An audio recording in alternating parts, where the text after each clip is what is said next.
He's here to introduce his favorite games. From 100 to 1, he'll explain every one.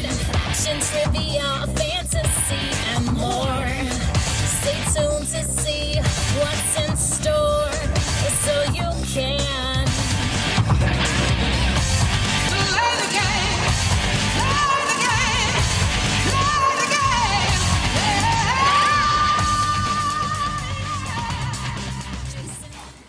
Hey folks, I would like to introduce you to Jason Levine, whose top 100 list this is. How's everyone doing? I guess we've already seen my first 10, or I guess my last 10, and we're going to be doing more of it now. So, real quick question here. How did you put your top 100 list together? Well, what I did is I first went through Board Game Geek. I went through not their top 100. I actually went through their top 1,000, and I looked through the top 1,000 and said, are these games that I love? Are these games that I love so much that I would play them multiple times? And I kind of made a bigger list, which I then whittled down to a top 100 list of my top 100 games. There's a lot of games that miss the list that I think are great games, and I'm kind of sad because I'd love to say more about them, but unfortunately I can't do a top 1,000, which is what I would probably do. No, I would not allow such a thing. Maybe next year if we Was it easier to make the top 10, though? Like, was it easy to put those 10 together? The top 10 was easier than the top 100 because there's games that are so much above other games that I love beyond anything that if you said, hey, let's put that game out right now, I would know that I want to play it no matter what I'm doing. But the top 100 was still fairly easy, at least through the top 50 or so. It was pretty easy because I know what games I really love the most, and it was pretty easy to put that part of it together. The end part, I was like, oh, this game isn't in. Oh, I feel so bad because I really like it, but I like this one just a little bit more, and that was the toughest part. Well, here we go. Number 90.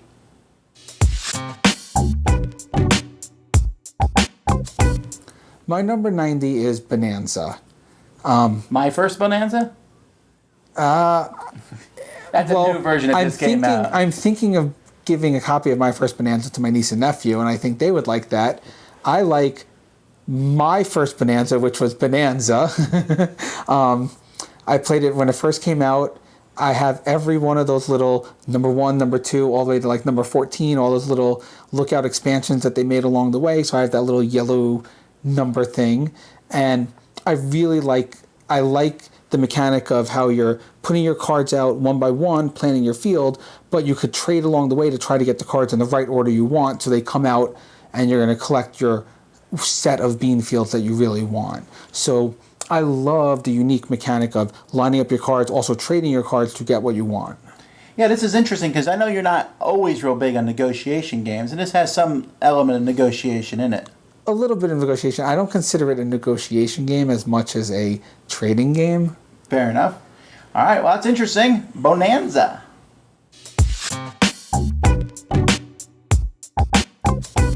My number 89 is Acquire. Hey, Acquire. Which version? No, they're all pretty much the same. Yeah, they just look different. We talked about this in a recent Q&A, and I like the wood version. I have the Scrabble version. I actually have a bunch of versions. I even had that Avalon Hill version with the plastic pieces. It's the best. Best version. But I love Acquire. It's such a great game. The fact that you're laying out your tiles on the board and then you're trying to chain off your tiles to build your stock better, but you also want to merge into other stock, because the way you're really going to win the game isn't just building your own stock, it's merging into other stock and getting free stock out of the deal. That's the way you win that game, is to merge your stock, get bigger stock, and end up with the hotel that lasts, the hotel that's worth 40 plus at the end of the game. Now, this is an older game. I bet this is not the oldest game on your list. No, it's not the oldest, but it's one of the best old games there is. I mean, Sid Saxon was such a great designer, and any of his games are really, really good to play, but there's something about Acquire that's just incredible. My number 88 is Titan. Wow, like the original old Titan? Yes, like the original old Titan. Well, not the oldest version as we saw them selling at Gen Con. I had the Avalon Hill version. I didn't have Buckets of Dice game, Titan? yes, Buckets of Dice Titan. Wow. Where the original Monster Slugfest, like you. Titan was the thing I liked about Titan. Not so much the battles. The battles were okay. Yes, you roll buckets of dice. When you have a behemoth, you're rolling all your behemoth dice at once, and any 5s and 6s kill, or depending on the terrain. But the battles isn't the part I liked. In fact, the battles were a little too long for what it is.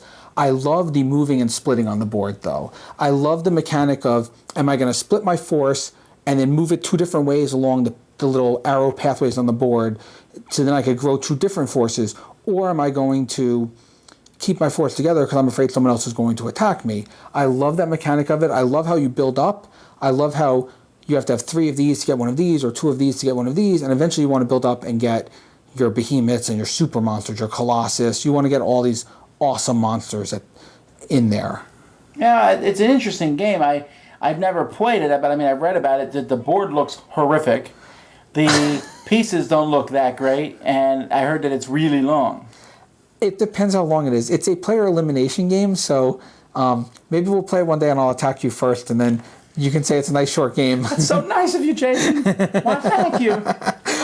No, I mean, Titan, I don't know how to describe it other than it's really, really awesome. I'm telling you, it's one of those games where the board looks hideous, but the board totally makes sense because you have to move around in a path, and you want to land. So if you land in like the marsh, then you have creatures in the marsh, and you could grow a marsh creature. You could either get a basic creature, or if you have enough of the basic creatures, you could advance to the intermediate creature, or eventually advance to the advanced creature. And you want to build up your stacks, and the building up is what I find great about the game. The battles, I'm like, I'd rather do that on a computer, have the computer do all the battles, because that's the part that drags the game, is the battle part of it. But the actual board play is amazing, unique, and very, very cool. Cool. My number 87 is Factory Fun. A puzzle game. Yes, but a real-time game. I like real-time games. I think they're a lot of fun. You're faster than everybody else. I am pretty quick. Actually, in Factory Fun, I'm not the quickest. We play with someone, his name's Red Don, because he has red hair, and we have multiple Dons in our group. And he's actually much better at the game than me. It's his favorite game. Yes, because he can find all the little combinations. But what's cool about Factory Fun is it's not a real-time game in the same way that Space Alert is, or Galaxy Trucker is, where you're constantly picking pieces. In this game, everyone flips one piece, and then you have to take the piece that you think will work the best in your factory, and then you have to chain it together. So you're quickly trying to assess which piece would be the best parts piece that sends out the right color streams, and then you have to build a whole little puzzle to attach them. And the more puzzle pieces you use, the less points you get. So it's a really, really cool, you end up with this big twisty board with like pools of orange and red and blue going around the board, and it is really, really, really fun. Hence why the name is Factory Fun, because it is fun.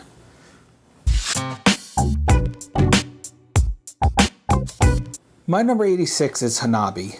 Ooh, a newer game. Well, it's not that new. Actually, Hanabi came out a few years ago.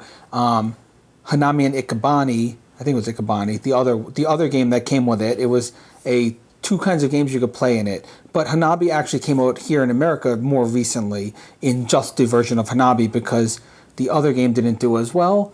I really like it. Antoine Bauza is a amazing designer, as there's other games of his in my list as well. But this one, the cool thing about it is that you don't know what you have, but you know what everyone else has, and you're trying to figure out what you have based on clues that other people give you. So I need to know, is this going to be the one of yellow or the one of green? I'm going to put it down. Oh no, I put down the 2 of green and I messed us up. Oh no. And it's cool because unlike other games like Code 777, where every turn someone's giving a clue and you can figure out more and more, this has a pressure aspect to it, which makes it better than those older games with deduction, because you have the pressure aspect of you only have 8 clues you can give, and if you give the clues, then you have to start playing cards to get clues back. So do I discard cards to get clues back, or do I play a card? do I build up to the 5 where I get a clue back? Do I give another clue because I really need to clue that person on that card? And it is one of the most unique games. I know I'm using the word unique a lot, but as you'll notice, a lot of the games that I like in this list have unique mechanics, and I think that adds to why I like a lot of these games. All right, a cooperative game. I think that's the first one you have in the list so far. Will there be more? Probably. Let's find out. My number 85 is Last Will. Okay. Ooh, wow. They're making a sequel to Last Will this year. I know that, and I really, really like Last Will. I know I've said it before, and it really gives you the idea that you're Brewster's Million. Yeah. That you're trying to spend your money, as opposed to other games where you're trying to earn money. In this game, you're trying to lose your money. And it's a very, very nice, I guess, worker placement game, because you're worker placing your pieces out there, and you're also then, after you worker place, you're collecting things to then do actions to spend your money.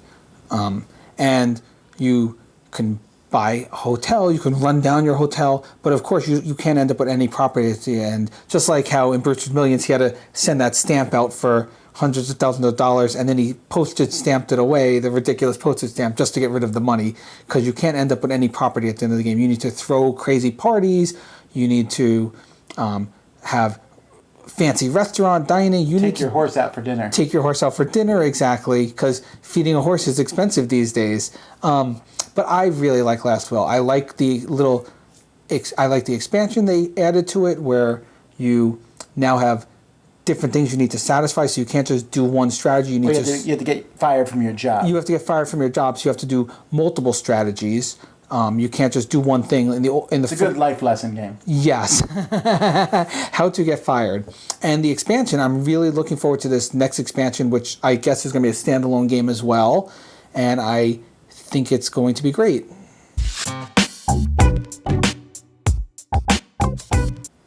My number 84 is Wyatt Earp. Ooh, a trick take. No, a rummy game. Rummy-ish game, yes. I liked Mike's whole series, the Mystery Rummy series, but I think Wyatt Earp added a lot more game to the Mystery Rummy series. The fact that you're working towards being part of one of the bandits, trying to collect money from the bandit, you are attacking other players, you're making sure that they're not in their hideout. I really like what he did with Wyatt Earp, where he added all of this game into a more basic Rummy style game. Are you saying you like Wyatt Earp better than the Mystery Rummy series? Yes, I do. Now, I've been good with Jason's list so far, but that's just crazy talk. No, I mean, Wyatt Earp is... I mean, the other ones are great. I'm not saying that they're not great, because I really like all of the Mystery Rummy games. I even like the new Alcatraz one that just came out. It's a good one. But there's something about Wyatt Earp where you are attacking other players' cards, where you're, I'm going to hide out, I'm going to go and do the stagecoach, I'm going to, I'm working on Jesse James. No, I'm working on the next outlaw. And only certain outlaws get picked each turn, so not every outlaw is going to come out, and it's a very, very well done gamers kind of rummy game. All right. Wyatt Earp.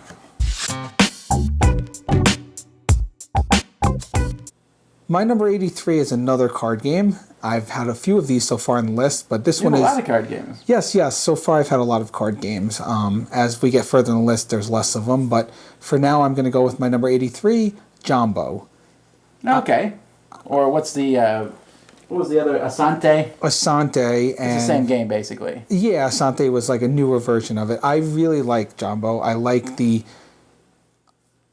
building and trading aspect. So you're kind of collecting different,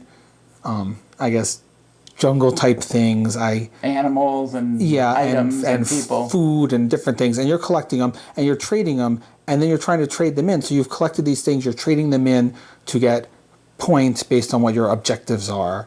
And it is and then of course there's some special cards that you get where you can do special things to, break the rules of the regular part of the game. It is a wonderful, wonderful, wonderful trading set collecting game, and it has 2 really good expansions as well.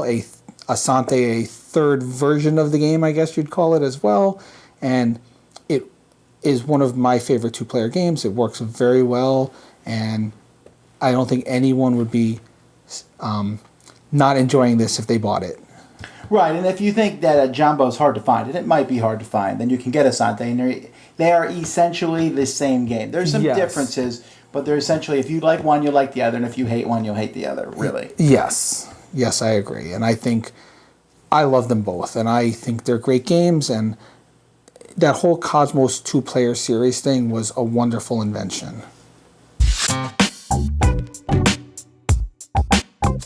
My number 82 is Flashpoint.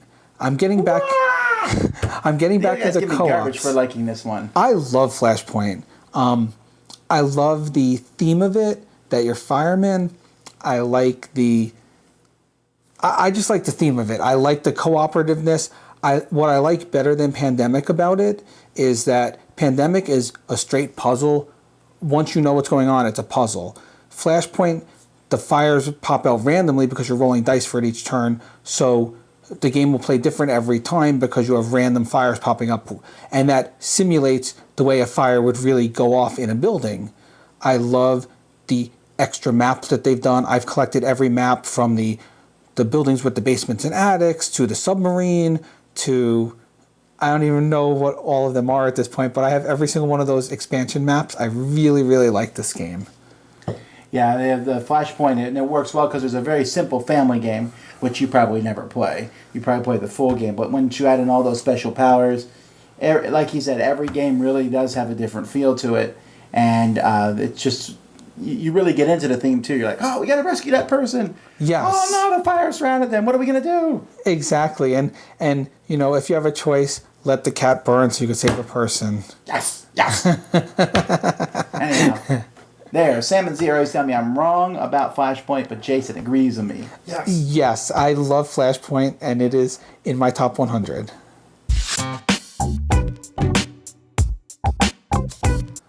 So my number 81. I figured I'd end this video. Well, I didn't actually realize I was doing 10 at a time on the video, but I'm going to end this video with giving Tom a little smile because my number 81 is Sheriff of Nottingham. Oh, I didn't design that game. I just found it. You agreed with me way back when we played it. What a good game it was. You played Heart and Digrens, right? Yes, I did, and I liked it. In fact, I liked all the versions. We played Robin Hood, and I love Sheriff of Nottingham. There's a reason why it's a Dice Tower Essential, and it is just a wonderful, wonderful game. I like the bluffing. I like trying to hide what's in there. I like figuring out if the sheriff's going to guess what you're doing or not. And it is wonderful. It is a unique, I wouldn't call it party game so much, but it's sort of in the party game family. It's a fun, boisterous time. And yeah, you're right. It fits that category of like party. I call them party-like games, like Cash and Guns and things like that. Yes. You wouldn't call it a party game, but you play them in that setting. Yes, exactly. And for me, I remember when we first played it, I remember when Tom said, I'm thinking about doing this new line called Dice Tower Essentials. What do you think? And I said, this is perfect. This is a great game, and I think it will go over well. And, you know, lots and lots of copies sold later, and Sheriff of Nottingham is doing great. Yeah, I'm really excited about it. Alrighty, well, that is 10 more games. Thanks for the picking some games I like this time. I'm excited about that. Actually, I like most of the games you picked so far. I'm wondering when we'll really disagree. As we get closer to the end, we will. Oh, I know we will, because I know one of your top 10. And I know it's in one of my bottom 10. But anyhow, folks, thanks for watching. I'm Tom Vassell and... Jason Levine. And this is my top 100.